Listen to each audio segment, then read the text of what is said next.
Oke, nah, selamat pagi. Assalamualaikum warahmatullahi wabarakatuh. Pada kesempatan ini saya akan menjelaskan materi yang berjudul dinamika rotasi benda tegar. Ya, ini adalah sebuah materi yang baru bagi anak-anak karena di SMP tidak begitu dalam mempelajari tentang ini. Dulu mungkin pernah mempelajari ada namanya lengan beban, lengan kuasa, jadi beban dan kuasa. Nah, itu kira-kira sedikit tentang dinamika rotasi ini. Ketika kita belajar dinamika partikel, kita sudah mengetahui bahwa untuk menggeser suatu benda itu cukup diberi gaya, dan nanti ukuran inersia suatu benda ditentukan oleh massa.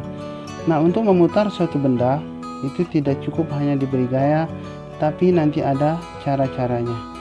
Nah, selengkapnya kita akan bahas dalam materi dinamika rotasi benda tegar. Ya, dalam bab ini kita akan membahas bagaimana suatu benda dapat berputar atau berotasi dan apa yang menyebabkannya.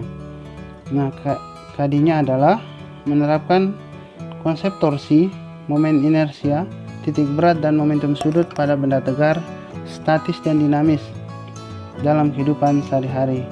Kemudian KD keterampilannya membuat karya yang menerapkan konsep titik berat dan keseimbangan benda tegar. Nah, sebagai pengantar, kita sering menemukan persoalan dalam kehidupan sehari-hari.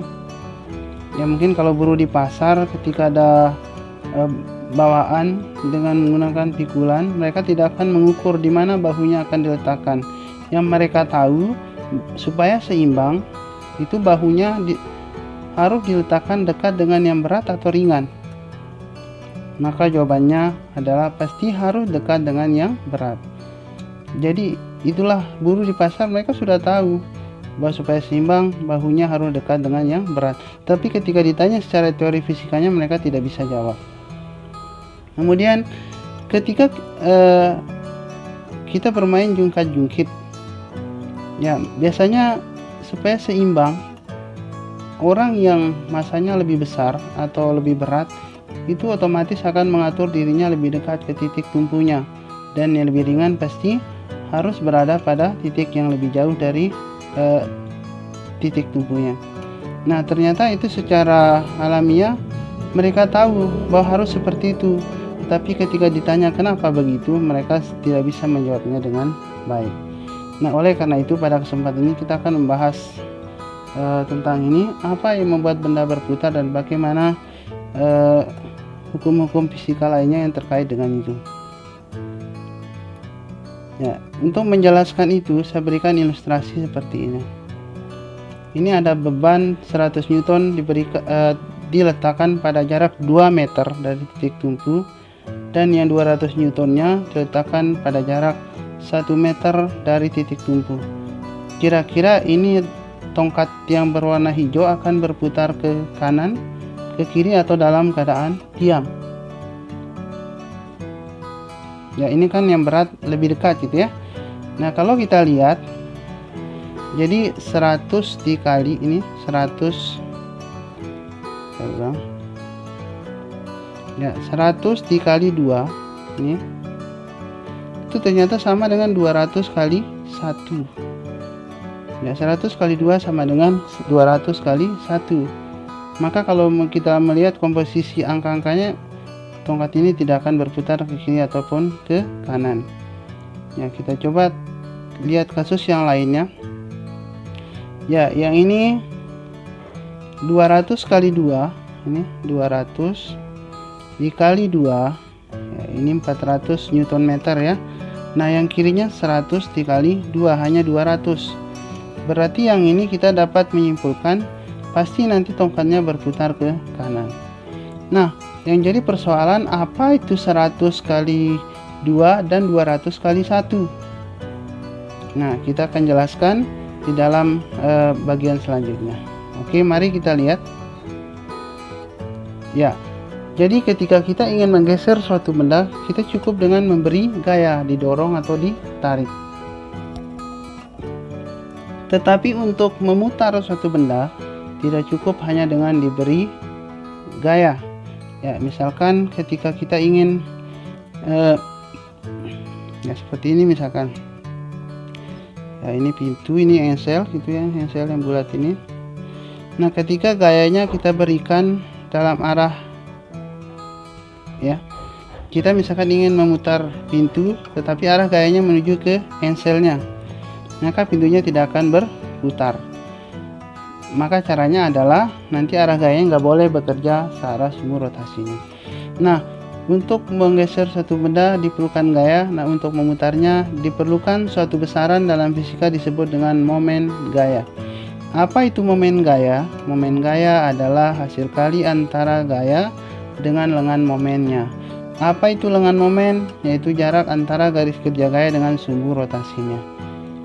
Ya, di dalam matematik yang namanya jarak titik dengan garis itu pasti diambil tegak lurus. Nah, kita lihat sekarang bagaimana menentukan momen gaya. Ya, ini ada sebuah tongkat panjangnya R, bisa juga menggunakan L, diberikan gaya dengan arah F dengan sudut theta terhadap arah R. Nah, tadi kan momen gaya adalah hasil kali antara gaya dengan lengan momennya. Nah, tetapi di sini garis kerja gayanya kita belum menemukan satu garis yang tegak lurus dengan F. Maka caranya F-nya kita perpanjang ke depan. Ya, nah di sini nanti baru kita temukan suatu garis yang tegak lurus dengan garis kerja gaya. Nah, garis kerja gaya itu bisa diperpanjang ke depan atau ke belakang. Nah, kita ambil garis yang tegak lurus. Nah, itulah yang disebut dengan lengan momen. Gitu ya. Nah, kemudian kalau kita balik arah gayanya seperti ini. Nah, ini kalau diperpanjang terus jauh ke depan, maka kita tidak akan menemukan garis yang tegak lurus dengan sumbu rotasinya. Maka caranya ini kita perpanjang ke belakang. Ya, ini kita perpanjang ke belakang. Ya, untuk menemukan lengan momennya. Ya, jadi itu lengan momennya. Nah, kalau kita lihat antara sudut theta dengan R dan D, nah kita bisa menggunakan definisi sin ya. Jadi sin theta sama dengan D per R, dan panjang R-nya adalah, panjang D-nya adalah R dikali sin theta. Nah, maka momen gayanya adalah gitu ya. Jadi torsi sama dengan F dikali D. Ya. Jadi F dikali D, karena D-nya R sin theta, jadi F dikali R dikali sin theta. Nah, sebetulnya ini menggunakan perkalian silang di dalam vektor. Ya, jadi ada perkalian silang atau cross product, dan ada perkalian titik atau dot product. Nah, perkalian silang digunakan manakala suatu besaran akan bernilai jika besaran berbentuknya saling tegak lurus. Contohnya ini momen gaya. Yang kedua contohnya adalah gaya Lorentz atau gaya magnetik ya. Jadi syaratnya baru muncul ketika arah induksi magnet itu saling tegak lurus dengan arah arus listrik atau membentuk sudut tertentu. Jadi ya ini disebut dengan momen gaya. Ini torsi ini ya, disebut sebagai momen gaya atau disebut sebagai torsi, satuannya Newton kali meter. Ya, F Newton, kemudian R itu jari-jari atau jarak titik kerja gaya dengan sumbu rotasinya, satuannya meter, dan D adalah lengan momennya. Nah, theta adalah sudut antara arah gaya dengan R. Ya, jadi ini cara pertama kita menentukan momen gaya. Cara yang kedua adalah ya dengan kita gunakan gambar yang tadi. Jadi F membentuk sudut theta terhadap arah R. Nah, kalau tadi F-nya kita perpanjang ya untuk mencari untuk menggambarkan garis kerja gayanya. Nah, yang ini F-nya kita uraikan menjadi ya F sin theta dan F cos theta. Nah, kita lihat F cos theta-nya ternyata arah kerjanya ke sana. Ya, jadi arahnya ke sumbu rotasi. Nah, karena arahnya ke sumbu rotasi, maka dia tidak punya lengan. Ya, tidak punya lengan momen. Nah, maka kita bisa menggambarkan ulang menjadi seperti ini. Jadi hanya ada satu gaya F sin theta dan lengan momennya langsung sama dengan R karena F sin theta dan R sudah saling tegak lurus. Maka momen gayanya adalah ya F dikali sin theta kali R atau F dikali R kali sin theta. Jadi sama saja ya.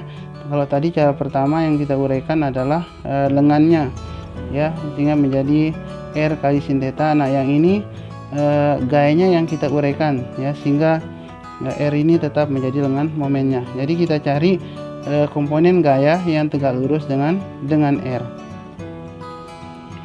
Ya, caranya sama ya, jadi hasilnya sama. Cuma nanti cara yang kedua ini lebih praktis ya, ketika kita gunakan untuk menyelesaikan soal-soal kesetimbangan. Kita lihat contoh soalnya. Ya, tentukan momen gaya pada tongkat berikut ini. Ya, yang A 20 Newton arahnya 30 derajat terhadap L-nya. Yang ini yang B 20 Newton dengan arah 60 derajat. Sedangkan yang C arahnya 90 derajat atau tegak lurus dengan arah R-nya. Ya, kita lihat yaitu arah rotasinya.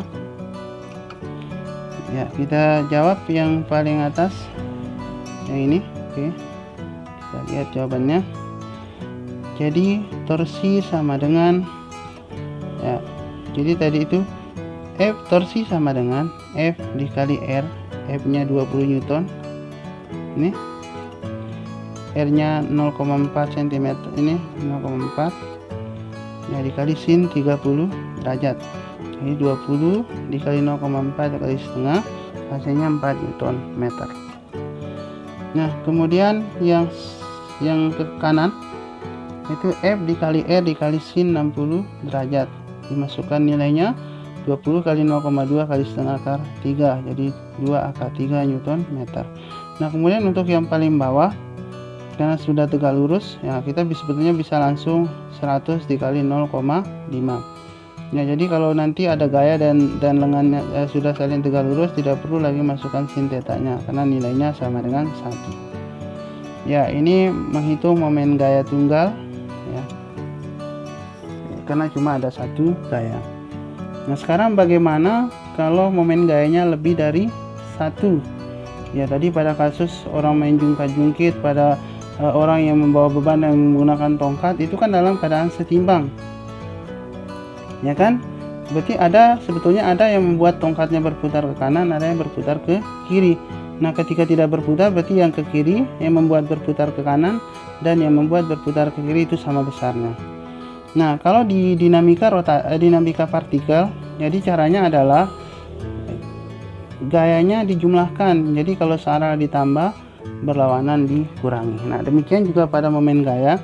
Ketika ada momen gaya lebih dari satu, ya kita buat kesepakatan. Ya, ini gaya F1, lengannya D1. Ya, kemudian ini F2, lengan momennya adalah D2 gitu ya. Nah, ternyata F1 nya menghasilkan momen yang membuat tongkat berputar ke kanan. Nah, ini membuat dia berputar ke kanan. Ya, ini membuat berputar ke kanan, ini membuat berputar ke kiri. Nah, kita buat kesepakatan momen gaya yang mengakibatkan rotasi searah putaran jarum jam itu momen gaya positif. Ya, walaupun sebetulnya ada orang yang menggunakan aturan yang ke kiri itu yang positif. Ya, dengan dasar bahwa sudut itu semakin besar seiring dengan berputar ke kiri. Jadi 0 itu kan di kanan ya. Jadi semakin besar sudutnya itu ketika dia berputar ke kiri. Kemudian momen gaya yang mengakibatkan rotasi berlawanan arah jarum jam itu momen gaya yang negatif. Nah, berarti di sini yang positif yang mana? F1 dikali D1. Yang negatif adalah F2 dikali D2. Nah, ketika dijumlahkan maka hasilnya seperti ini. Nah, ketika ini hasilnya positif, berarti kesimpulannya ikut aturan, ikut perjanjian di awal gitu ya. Nah, maka kesimpulannya adalah dia akan berputar ini searah putaran jarum jam. kalau jumlahnya positif. Tapi kalau negatif berarti yang ini aturannya berlawanan dengan arah putaran jarum jam. Jelas ya? Ya, jadi kalau dia berputar ke kanan berarti torsi yang membuat ke kanan lebih besar daripada yang ke kiri. Demikian sebaliknya. Sedangkan kalau dia tidak berputar berarti yang ke kiri dengan ke kanan itu sama besar. Nah, itu makanya kalau gayanya besar, otomatis lengan momennya harus kecil. Demikian sebaliknya. Nah, itu jawaban dari kasus orang yang membawa beban dengan pikulan tadi dan orang yang main jungkat-jungkit. Ya, jadi ketika gayanya besar, maka ya kalau M-nya besar maka lengannya harus kecil. Tapi kalau yang kecil supaya menghasilkan momen gaya yang sama, ya itu D-nya harus lebih besar. Ya, contoh soal. Ya, ini ada tongkat. Ya, diberikan gaya 80 Newton. Ini lengannya 30, kemudian 40 Newton tidak kelihatan ini. F3 lengan torsinya 20 ini, kemudian F2 100 Newton dan lengannya 40 Newton. Ya, kalau kita lihat ya, jadi yang harus kita lakukan pertama cari gaya yang menghasilkan momen yang membuat tongkat berputar ke kanan. Yang mana? Coba kita lihat. Nah, ternyata F1 dan F3 ya.